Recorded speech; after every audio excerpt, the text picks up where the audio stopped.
Who's wrong and who's wronger? In this corner, followed by millions, James the Exploding Unicorn Breakwell. And in that corner, ignored by millions, Steve Dash Rinko Levers. Hey everybody, welcome back to Wrong and Wronger. I am Steve. Putting up with killer frogs and killer birds and other animals that won't shut the heck up will leave us. And he is James, living a life of quiet, tranquil serenity, Breakwell. And James, I gotta ask you, how's your morning going so far? Today is the last day of school. So, I don't know, I'm filled with a lot of conflicting emotions, stress, stress because of a million things going on, dread because now my kids are going to be home all day, every day for like 10 weeks, 8 weeks, however long it is. Eternity, A little bit of jealousy because they have nothing tomorrow, just nothing. The kids are off. They are free. And that is a feeling that you and I will never know again until we retire or die. Like the idea that, hey, tomorrow school is just over and nobody can bother you for 2.5 months. Like that. Yeah. That's not a thing. That's not a thing. We will never again know that joy in our life. Because even now at this age, when we take time off, it's because we're the ones organizing that vacation or organizing that trip. And it's still on us. There's no like, hey, just take a break. And also someone else will take care of all your food and clothing and shelter for the next 2.5 months. And you just have to exist. That's what I want, Steve. I want adult summer break that somebody else has to plan and run. Can we make that a thing? Boy, you know, you have consistently said I live a life of luxury and what do you call it when you just lay around all day? Too lazy to even think of the words. Sloth? I got people that do that stuff for me. Yeah. But so I guess my life is coming to an end on June 5th, and I have to join the ranks of Breakwell, where there is no more time that is my own. Man. I do remember summer vacation, though. I was reflecting when you were talking about that as a kid. And, man, it was always a little bit stressful for me, if I'm being honest, because I had to figure out something to do. Like, it always felt like because I was always the one that was organizing stuff in our neighborhood. We had a ton of kids, but I was the one that would put together, like, baseball games or kickball games, or when we would, play Smear the Unfortunate Individual After Dark or Ding Dong Ditch or whatever we did. I was sort of the epicenter of that.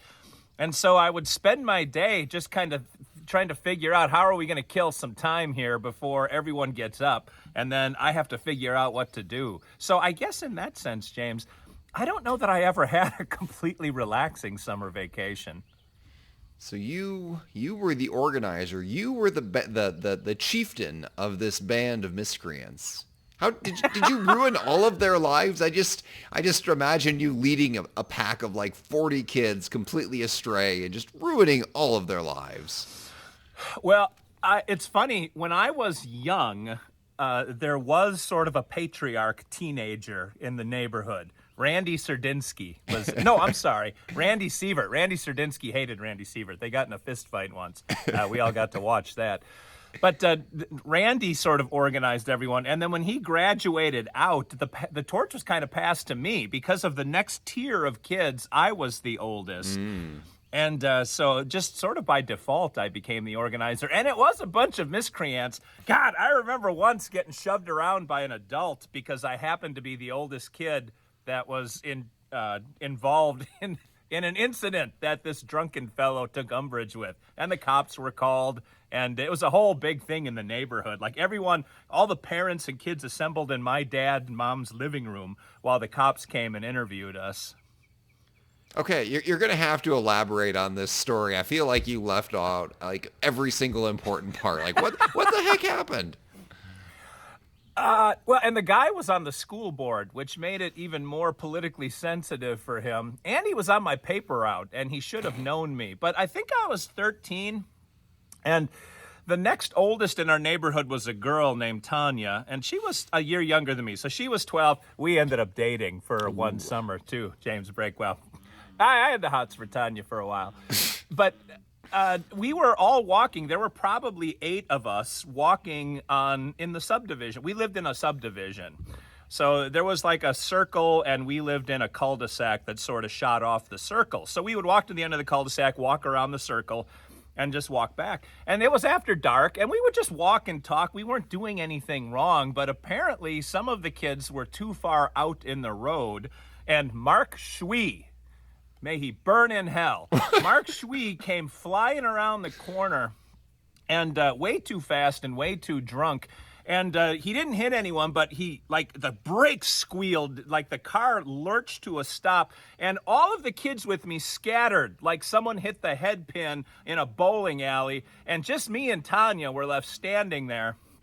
Thank you, all of my good, loyal friends. But because I am chivalrous, James Breakwell, I approached the car to find out what was wrong. Perhaps this fellow was having a medical emergency and needed my attention. But as I approached the car, he opened the door trying to hit me with it, because I remember having to jump back, and he came out like a tidal wave out of that car. And he started shoving me. I'm doing the action you can't see, and like putting his finger in my chest, shoving me backwards up Chris Muchler's yard. Chris Muchler's dad was enormous, and I remember a few days later I told Chris about it, and Chris's dad said, "You should have rang the doorbell. I would have taken care of it." I thought, ooh, okay. But the guy was screaming at me for having everyone in the road like it was my responsibility. And I don't remember if he shoved me down on the ground or not. Maybe. Chris Muchler's yard was kind of steep. But he finally left. And that's when Tanya and I ran to my house, and I told my parents, and they called the cops. And Joe Geminani, who was one of the 2 cops in Mugwanago, Wisconsin, he showed up. And he went over and talked to him, and he came back and said, yeah, I could smell alcohol, but I don't think he was that intoxicated. But he asked if I wanted to press charges, and it was a whole big thing. And I think I ended up saying no because I wasn't really harmed. But I do remember that was big news out in Mugwanago for a while. And I hope he got kicked off the school board, because I can't imagine he kept a lid on it given the number of people that knew about the attack, James. Man, you held the future of the school board in your hands, and you let it slip through your fingers. You could have leveraged that, man. You could have had a get out of detention free card for the entire year. When you control a school board member, Steve, you control the world. I do remember he called the house, everyone knew everyone back then. My dad was pretty prominent in town too, so he called the house a couple times wanting to apologize to me. I don't think I ever talked to him after that.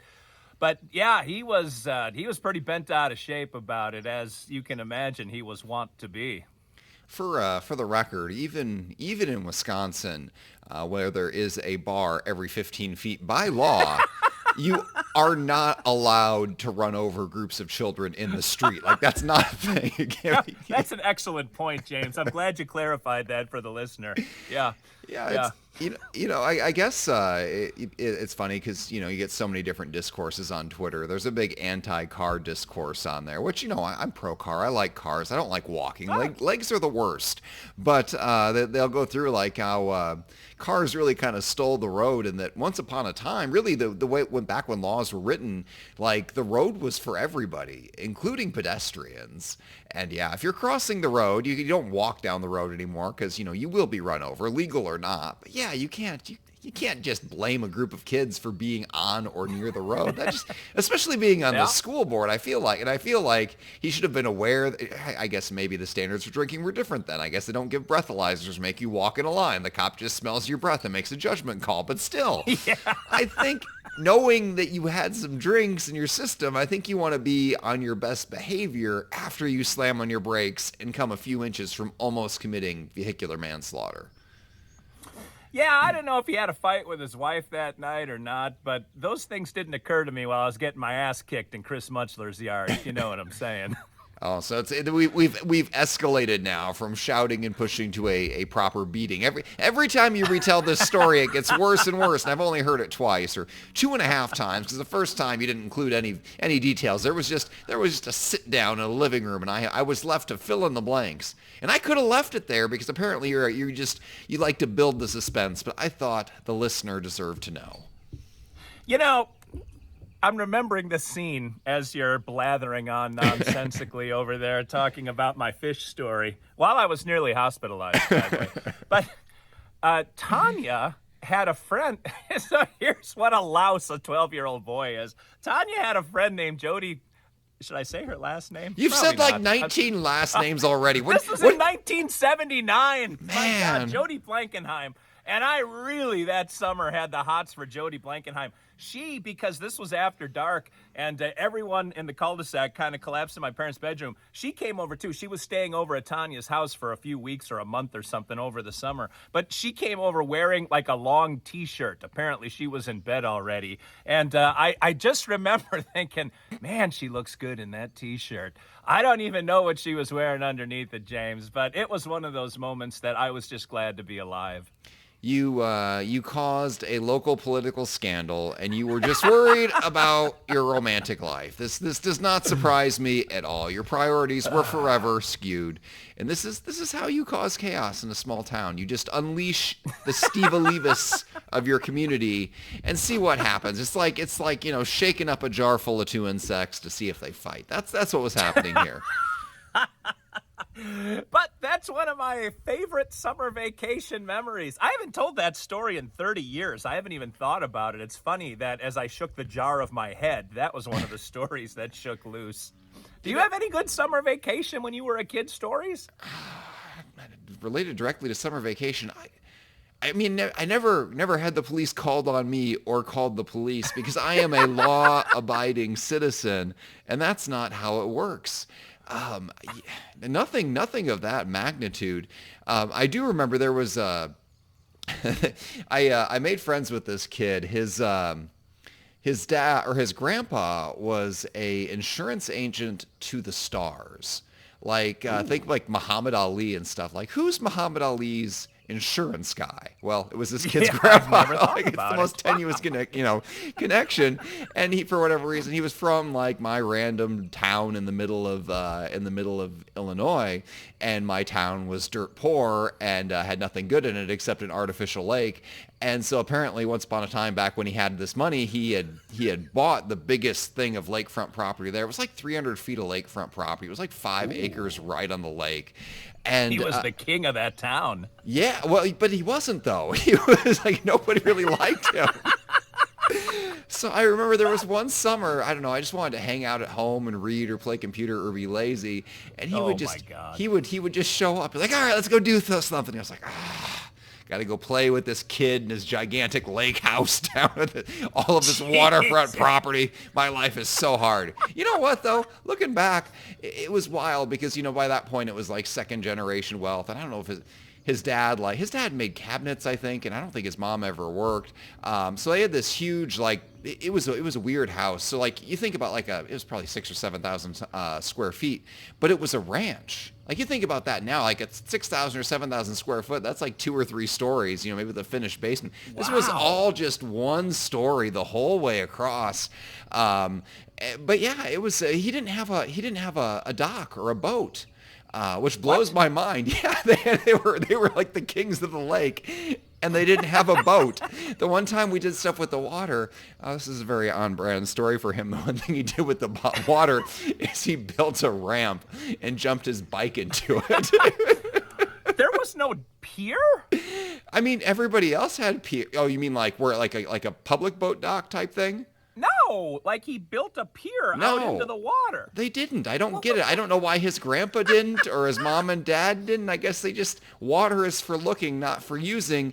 And if you're him, then you just get some boards and put it out there and get a cheap bike and jump it into 3 feet of water and then hurt yourself because like a bike is not made for water impacts. And so you hit the water and the bike stops first and then you hit the bike and then you both stop and then the chain falls off and then you got to drag a bike out of mucky water. Yeah, that was. There were all sorts of ways to hurt yourself at his house. There was another story. I remember that we used to play. You ever play ditch? It was just hide and go seek in the dark. Which is, I mean, you're just Yeah. You're just asking to hurt yourself. I don't know why we. I mean, of course, I know why we played it because you hurt yourself. But that was he had so part of this thing was like a giant ravine with woods in it. So I probably a couple acres of this property were woods, and the other half was the steepest hill you've ever seen because it led down to the lake, and. We were playing that in the dark with flashlights, and I was hiding like in a ditch within the ravine, and this kid came looking for me, and he had me spotted. He had me dead for rights, and he had his flashlight, but he wanted to sneak up on me. So he turned his flashlight off, and he started running, and I hear, "Ow, ow, ow," and he starts saying some swearing and some thumping. And then I see the flashlight turn back on. I see it through the stagger and bounce up and down as he slowly limps away.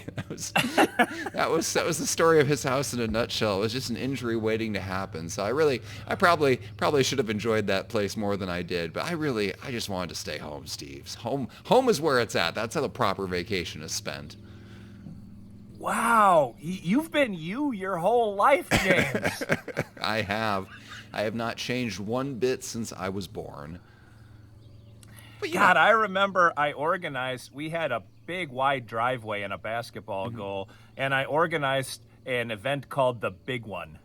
And it was like a big game where all the kids in the neighborhood came. And this was before like Vistaprint or Queensboro, all those t-shirt companies.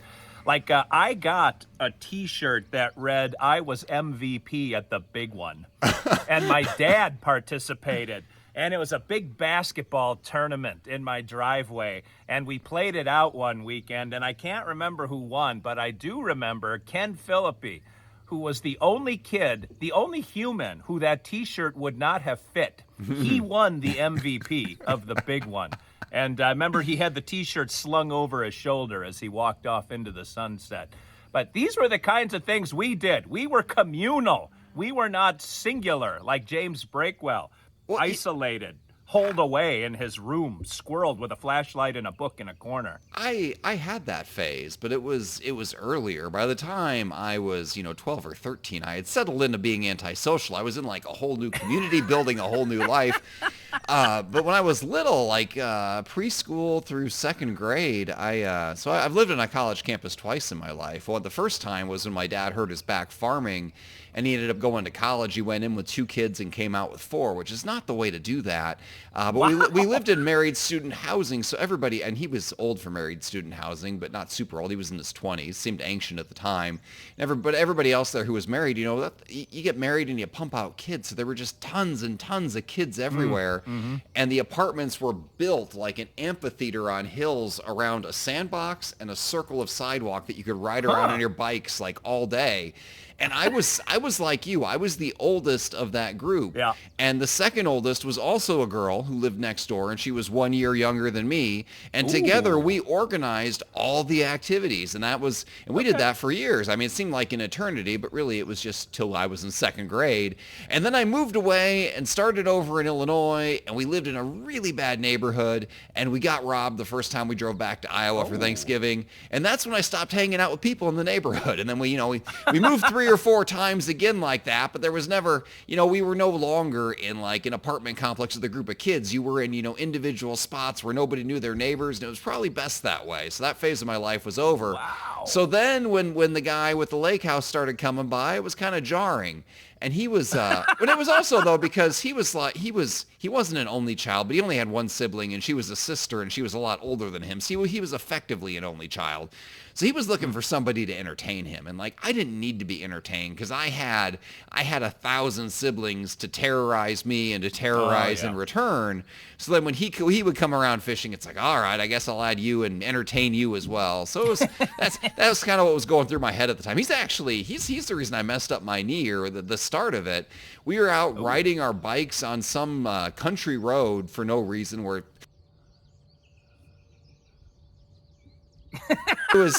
it was asphalt, but it was asphalt with like a drop off, like a 2 or 3 inch drop off on the side. It just, it just straight cut down, and my wheel drifted off of that, and my bike tire twisted at a 90-degree angle. I basically jackknifed my own bike and went flying over the top and tore up all the muscle around my knee. And that was, I probably could have skipped that bike ride for the next 30 or 40 years of knee trouble it gave me. Probably could have just stayed home that day and watched some TV. I think that would have been the better outcome. Man, you're lucky you didn't de-nut yourself going like with the handlebars shooting backwards like that. The hand rest, the grip, that thing comes backward like a javelin, doesn't it? Yeah, you know what? Bikes are dangerous. I mean, let's let a kid go as fast as possible on this really narrow base. And also, this was back in the day when helmets weren't a thing. You just rode. I mean, your head was there to break your fall. It's the hardest part of your body for a reason. Man, I remember we used to race down my parents' driveway was at the end of the cul-de-sac. Like it was perfectly square with the road. And so we would get on our bikes and race from my parents' driveway to the stop sign, except the stop sign was at a live road. It was running perpendicular. So there would be a Century posted at the stop sign, and we would come flying down the road, and best case scenario, there wasn't a car coming, and we could sort of cross that perpendicular road, jump the curb on the other side, and sort of coast to a stop in the field out there. But I remember getting a good head of steam. I don't remember who I was racing, but the Century called out, "Car!"